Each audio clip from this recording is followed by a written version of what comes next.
Pacers with a chance to win it. Coach, trust us in those moments to not call timeouts. Trust me in those moments, just trying to make a play. Halliburton driving, pulls up, jump shot. It's good! He's not afraid of the moment. He is the moment. And Indiana takes game one. We never think the game is over, never. We keep believing, and we stay together. Yeah, we've seen that movie before. I bet Knicks fans are having PTSD right now. Here is why the Thunder really need to avoid going down 2-0. 37 times the team has trailed 2-0 in the NBA Finals. Only 5 times they've come back to win it. Most recently, the Bucks in 2021 against the Suns. The good news for OKC, they are 4-0 this postseason off a loss, winning by an average of 21 points. That's just the way this playoffs is gone, right? Right. I mean, they could blow them out by 40. I mean, you just don't know. Joining us is Quentin Richardson, also Anscape senior writer David Dennis Jr. So, Q, let's start with you. You've seen all the history, obviously, and we've seen again and again what the Pacers can do. You have your Q tips. What does OKC need to correct tonight? Yeah, Hannah. First, I want to start with Jalen Williams, man. Jalen is the team's. He's the other all-star on the team. He needs to be far better than he was. Offensively, we need him to be more aggressive. We need him to put more of an imprint on the team, on the game, and he needs to leave his mark. He also is second team all defense. So we need to see a better Jalen Williams on offense and defense. He plays too much of a role on this team to only have the output he had. He wasn't the J-Dub they needed him to be during that first game. And they need him to show up in that all-star fashion and be who he has been for most of the season for them, which has been their second best player behind SGA. Secondly, man, we need Chet Holmgren. We need the big fella to do something. 6 points, 6 rebounds. That is so far below his standard, it don't make sense. He's one of the guys that's a young and upcoming star in this league who I'm sure OKC and even him himself expects far more from. You see him right there jumping. He didn't have any shot blocking presence at the paint. And just his finishes, as you can see, Miles Turner and those guys had him off balance and taking a lot of awkward shots. Lastly, I need them to go back to their regular starting lineup, man. I don't know why the coach Daigneault flinched, and before any game, I felt like this was the starting lineup that led them to the best record in the NBA this season, and they changed it before they even played a game one and were forced to do so. I felt like that kind of impacted Chet Holmgren's impact on the game, because I feel like he plays better with Hartenstein in there at the big and him at the 4. So I want to see them get back to that, and I think tonight they go out there and get it done.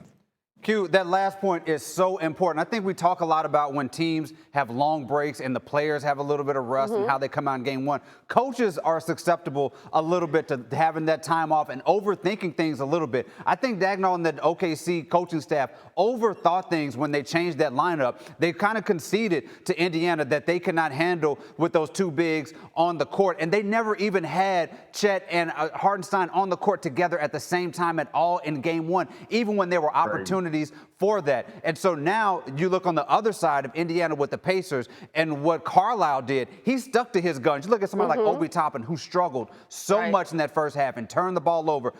Carlisle stuck with him, and he was able to nail some pivotal threes, and that is the difference between those two. The biggest advantage that Indiana has in these finals is coaching experience with Carlisle, and they used that in game one. Yeah, I mean, the other thing is if you look at it, they just weren't finishing at the rim, Oklahoma City. So, again, they had a couple of days now to look at this film, to make adjustments. So now you get a segment. We're calling it Dennis the Menace, which I really like.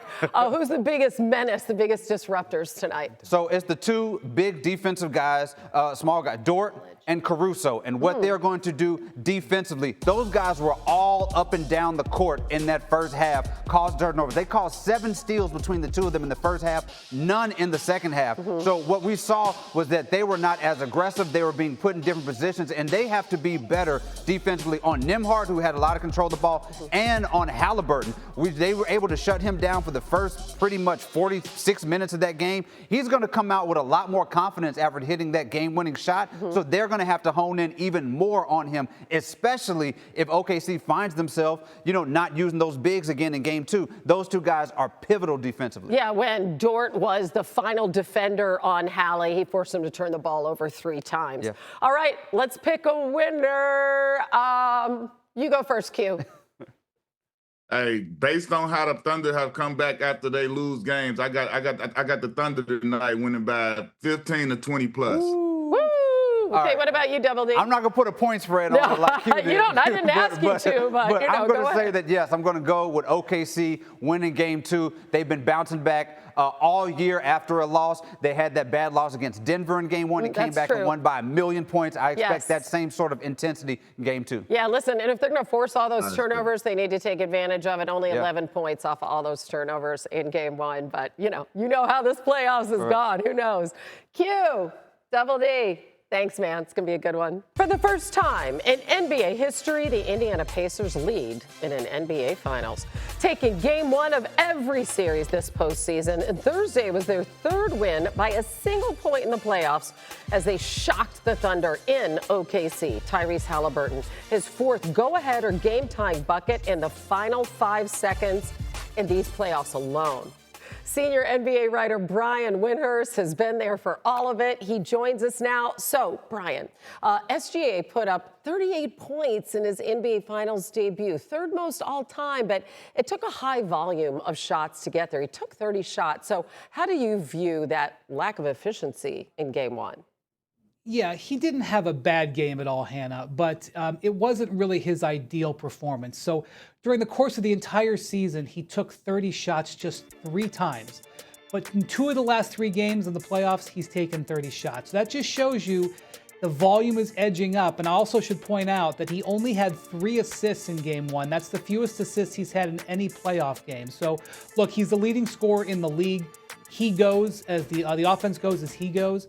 But I think he recognizes he needs to distribute it a little bit more. And if he's going to score 38, maybe a couple more assists, maybe a couple fewer shots are more ideal for the Thunder. Yeah, they've had a couple days to watch film. I'm sure they'll make adjustments and assess what they need to do better. But in the meantime, you have the Pacers leading in the finals, first time in franchise history. And after hitting that game 1 winner, Tyrese Halliburton told Pascal Siakam in the tunnel, "Let's get greedy." What more can you tell us about how the Pacers are approaching tonight?